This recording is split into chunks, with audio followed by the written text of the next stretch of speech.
So yes, it's time for the interview with Two Bad Mice. Out to everyone on the festival site and all those locked in at home. So I'm properly excited and a little bit overawed to be interviewing such a legend, but he seems like a really nice geezer, so I think we will be all right. It'll probably be a total letdown. Well, we'll see how it goes. As you said, I reckon we'll make it through. So I think you've just got off stage here at the Mucky Weekender? Yeah, I played up at the Shack, I played there last year. It's amazing. Right, up in the woods, isn't it? It's like a kind of wooden cave of rave. Yeah, it's amazing, and the production up there and the lighting and the visuals is just brilliant. So, and with the weather, everyone's outside. It was crazy. It's amazing. Yeah, really, really good fun. Yeah. It wasn't quite too hot when you were playing? Look, I'm a pale ginger person. Look, okay, I think we can vibe on that. Yeah. It's just been hell today, absolute hell. You know it. But yeah, it was good because I was on after Format, and Format's primarily a hip hop DJ. Yeah, of course. Yeah, plays vinyl, and so I popped up there. I mean, he's brilliant. He's absolutely amazing. So he was playing loads of old school hip hop. And that's kind of what I grew up on, and that's what I cut my teeth on. So well, I mean, you can see that in the records. You know, you can hear it in the breaks and the cuts and the, you know. Yeah, and that's what made Two Bad Mice work and so special because, like I said, my hip hop background and getting to meet Sean. You know, I met Sean way before any music was spoken about. You know, through BMXing and stuff, but. Yeah, Sean was into early house, the early acid house scene. Yeah. So that's when we got together, having the breaks and Sean's influence and all that stuff. That's kind of how we gelled. Okay. And so where were you going out raving when you started going out raving and you got the bug? What were the nights or the places that when you really first started? I was kind of late to it, because I was very narrow-minded when it came to music. I was like, if it's not hip-hop, I'm not listening to it. I hear that. Yeah, but as there was more stuff being made, I always refer back to stuff like Cold Cut, those kind of mixtape style tracks that are all put together, heavy on breaks and stuff. And one of my favourite ever tracks is the Lesson series, Lesson 1, 2 and 3 by Double D and Steinsky. So when I started hearing elements of this kind of do-it-yourself mixtape tracks that were all spliced together and stuff, like Double D and Steinsky were doing. Exactly so, yeah. That's kind of what piqued my interest a little bit. And I heard grand piano, I heard Sean play it, and that's kind of the track that made me think, some of this music's all right. So he was playing it as a DJ, playing it out. Yeah, Sean. So where was that when you would have heard that was in a club that still exists in Hertford now, although it's gone under loads of different names over the years and various guises. So back then it was called Stags. Okay. And it was kind of I think it only went on to about 2 or something like that. But they were kind of catching early rave stuff. It was still a bit that clubby style thing from the 90s, but every so often they'd have people down there and Sean would go and play stuff, and that's where I heard him play that. And he played Young MC as well, and that was when you could play that sort of stuff. You could play all that different things together and it was all good. But and it all sounded spliced together, so if the DJ spliced it together, it kind of fitted. Yeah. I mean, back then you were hearing all stuff, all different genres, all different types of music. The early raves in the acid house days. Yeah, totally. I remember. So that's when we first started chatting about making music. I can remember the conversation. We sat down on a square, which is still there outside the club, and I said I know a guy who I think we could probably convince him to use his studio, and that was Rob Playford. Wow, good choice. Yeah. I mean, the thing is, I live in a small village. I'm back there now. I moved away for a while. Yeah. And that's where Rob grew up. Going back to your roots. Yeah, it's totally. And Rob was literally selling records out the back of his car. And I'd been to school with him, but I think he was a year or 2 above me. Didn't really know him, but I knew his girlfriend ran a hairdressing salon in the village, and we thought, well, she's our in. so we hassled her, and initially Rob said no. He didn't want us in, but then he gave us a chance. And wow, and look what happened. It just shows you never know, how things are going to turn out. And that was an amazing thing. Things came out of that. Yeah. Oh, you know what? We turned up at the studio with bags of records to sample. We didn't have a name. We didn't have a clue what we were doing. Rob was doing everything for us. He was doing all the engineering. But, you know, he gave us that chance. And back then, in the early days of Moving Shadow, it was kind of like a little conveyor belt of artists going in. I think we were a Monday night, so we'd go to work, or I think Sean was at college back then. Yeah. And have the opportunity to get Rob to put down what was in our heads, basically. And so, So that was you taking records and a load of samples. And one of the things I was thinking about and building up to you coming in is how Hold It Down took me on a rabbit hole from raving back to disco and all that. But it opened up a whole world of stuff because of the sample. You don't want to lose your love. Yeah, you've got the emotions in there. Right? And also I was just into raving. I didn't like disco and all that sort of stuff. But listening to that record, I was, what is that? Where does that come from? And so that started my digging backwards from... Yeah, I mean, we didn't know it was the emotions. We didn't know. I mean, back then, you didn't know the names of funk tracks, and you didn't really know where the stuff that we were sampling from hip-hop was primarily coming from funk tracks and stuff. So we didn't know where it originated from. Yeah, like the sample of the sample or of the sample of the cover or whatever it was. Yeah, so that vocal, the emotions vocal, we didn't know it was the emotions. It was on a hip hop record by MC Shy D, and he was on Luke Skywalker Records, which like the Two Live Crew were on, etc., etc. And what we wanted to do is we wanted to do like a track that had kind of a euphoric breakdown like Bizarre Inc. And we tried to do something a little bit different by choosing something with a little bit more funk in it. And Rob didn't want to sample it to begin with. Rob was like, we can't do it. Well, I mean, it was kind of different, wasn't it? It stood out. Yeah, you know, and we kind of built the track almost around that, you know. Sean came in with some breaks. I brought some breaks in, one of them being MC Mello, which I think is actually the Humpty Dump break, and I never knew that for years. But it was kind of a little bit sparse, but there wasn't no real hook in it. And I think we were on a car journey down to Boogie Times Records one Saturday to go and buy some records, me and Sean, and I think we were listening to a pirate radio station, and the Jungle Brothers came on Our House You. Yeah. And that's where we heard Round and Round. And you know, I said, I hope this has got an a cappella, and it did. Yeah. I mean, there's a beautiful a cappella on there for all sorts of stealing. Yeah, even the stab in Hold It Down, the little riff that's played, I think that came from there as well, which is like Royal House or stab. So yeah, that's where that was the parts for it. So did you ever get nabbed for all those samples, or were you in the era kind of before people cottoned on and you kind of got away with it? We didn't care.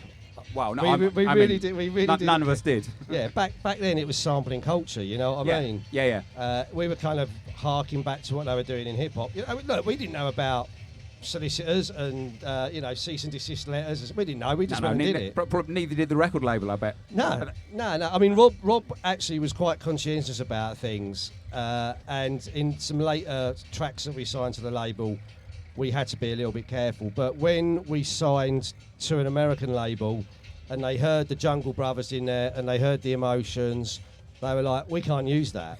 They had an absolute heart attack. They had a heart attack, yeah. So we've got an American album that came out, and they used sound-alikes. Wow.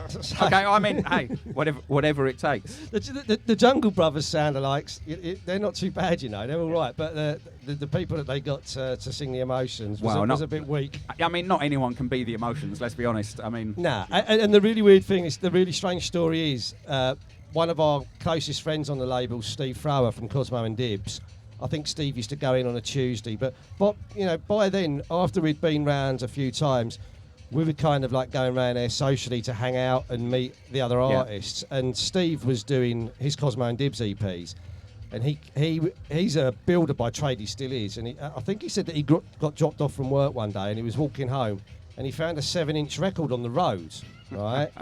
And he took it home and played it, and it was the Emotions. Yeah. And that's when we realised it was the Emotions. Wow, and all kind of came full circle. Yeah. So I want to stick with samples for a second, because I can see and tell, even before I met you, that you were going to be like a sample guy. So what is your favourite sample, either to use or that someone else has taken and used? Like, you know, what do you really admire or what? Hands down, my favourite break is Apache. Okay, fair enough. Absolutely love it. Anyone does a really hard hitting Apache track, I'm all over it. So is the dance floor. Yeah, vocals wise, you know what? Right, when we did the Chaotic Chemistry 12, and we used the Do It Now vocal. Yeah. That's by an American rap group called Catch-22. There was 2 Catch-22s, one in the UK, one American. The UK one was spelt with a K instead of a C. That a cappella has just given rise to so many samples that people have used. I think Dance While the Record Spins that Bizarre Inc. used in it. Yeah.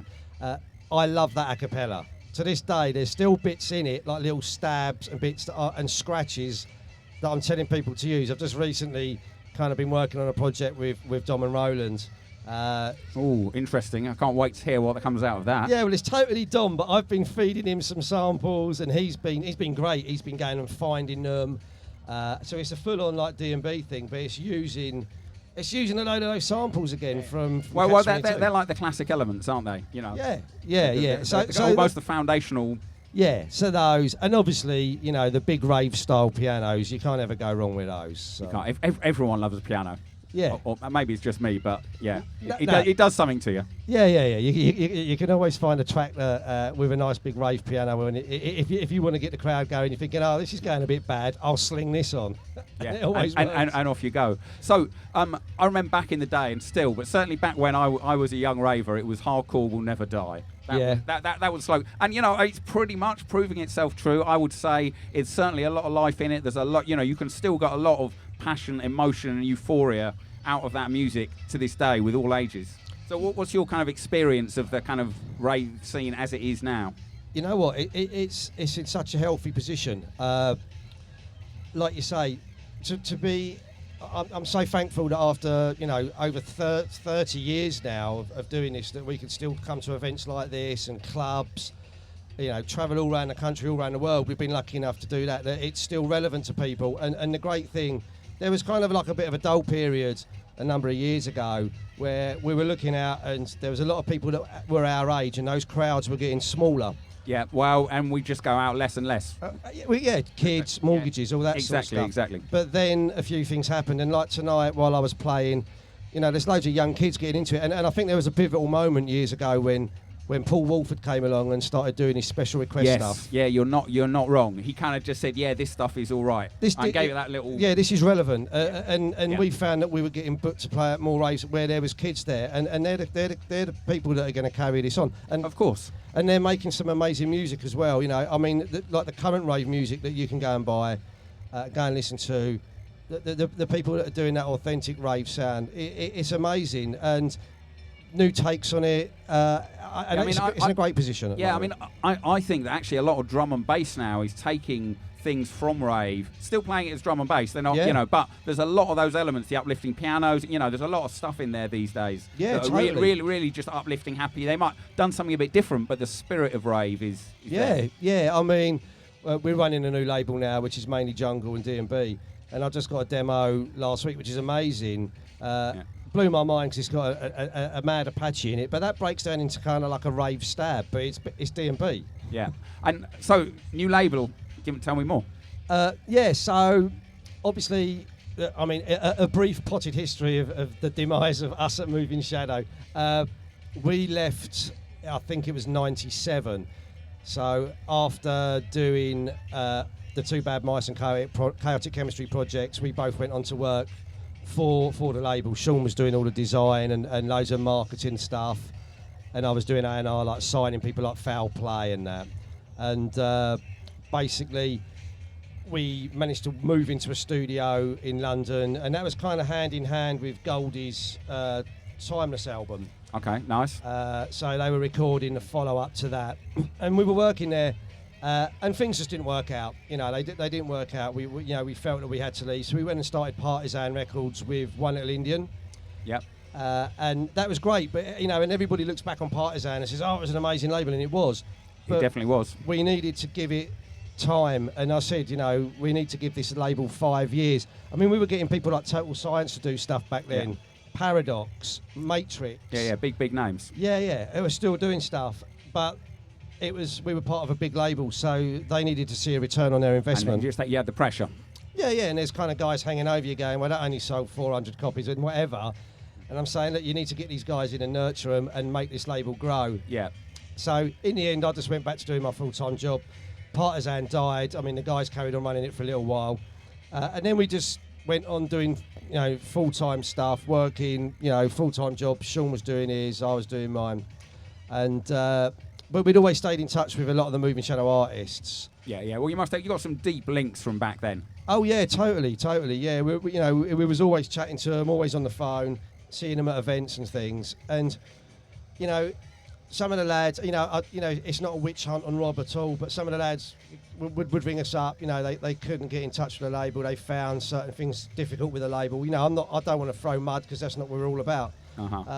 But yeah, we knew there was some issues with certain things, but we'd all stayed in touch, and they were kind of using me and Sean as a soundboard a lot of the time. Yeah.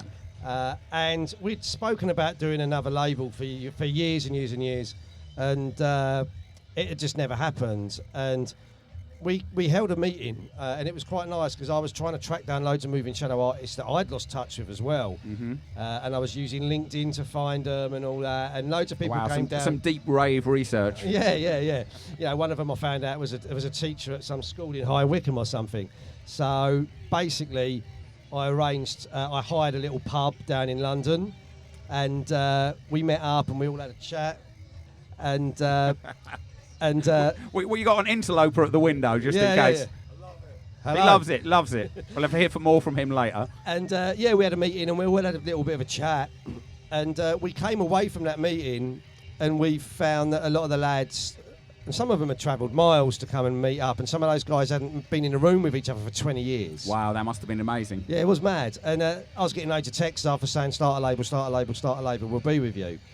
And it kind of was a little bit delayed, but kind of COVID and what happened like during COVID, in the lead up into that, we were talking about doing it more.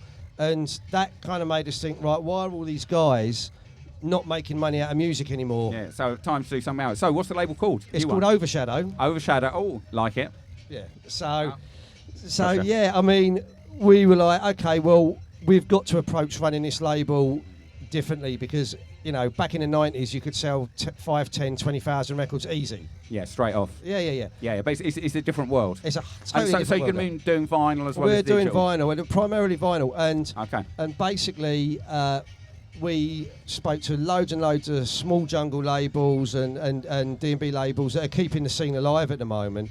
And we went into it, like I said, with this sense of naivety to make sure that we got things right. And, we knew that we would make mistakes with certain things, and we have done. Yeah.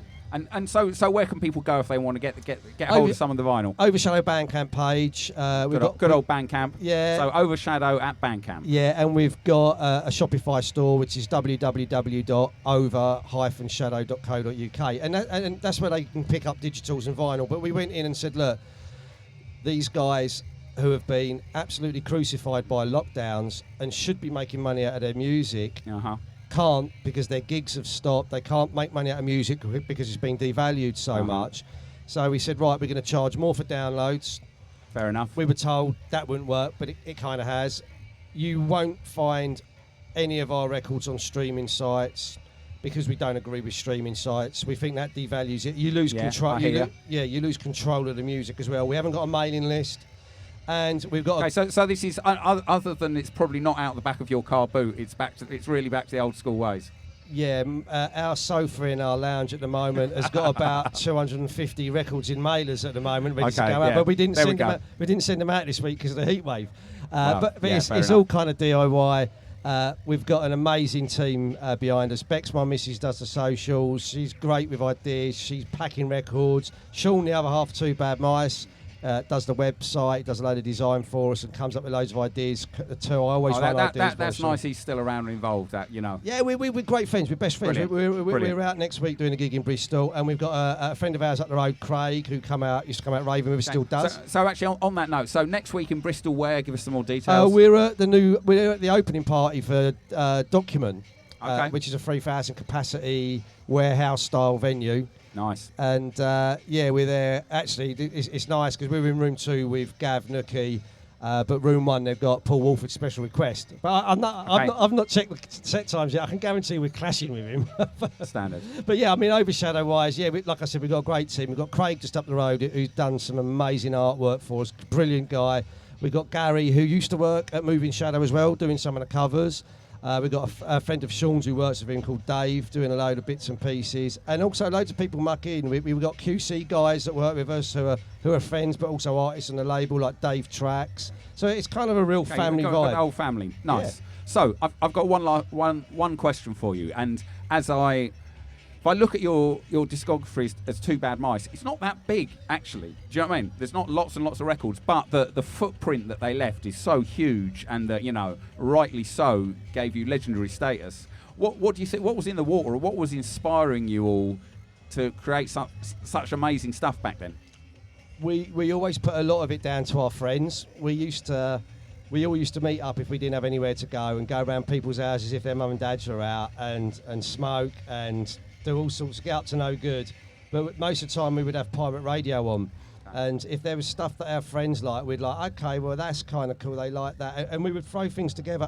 And to this, we used to go and play demo tapes to them in the car and stuff, and that was kind of like one of the main things. Yeah, well, the power of pirate radio. Yeah. Or is it maybe hanging around and getting up to no good? I'm not sure which was the. I think it went hand in hand. Yeah. Well, yeah, I do know exactly. All right. Well, listen, I want to say thank you so much for taking time to pop down here. It's been an absolute pleasure to have a chat with you and hear so many amazing things. And so good luck with the label. Thank you very much. Yeah, it's going really, really well. We've got an amazing fan base. So if any of them are listening, thank you so much for supporting the label.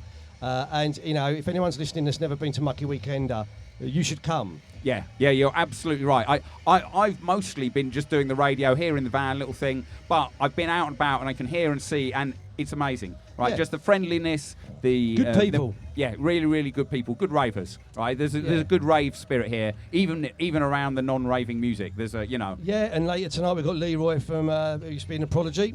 Yes, I heard about that. And I think we've got freestylers, so I'm going to go down and chat with Aston and that, and nice, and hopefully get time to drink my rider. I think Aston did a show on Music Box just last week. I think got another one coming up soon. Yeah, he's got a huge history in the rave scene. Oh man, he deep. He's so deep. And now he's training to be a pilot.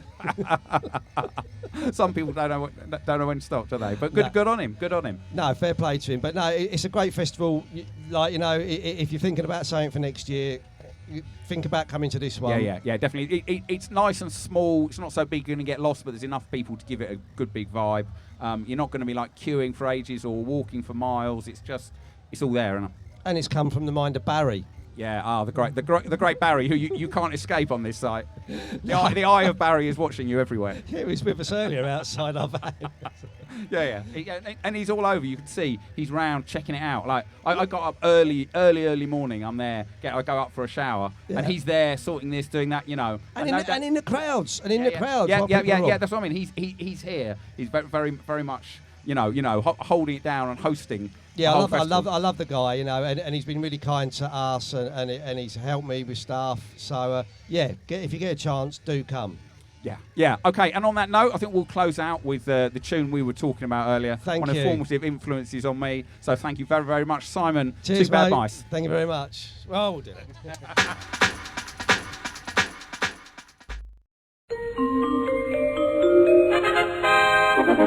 it.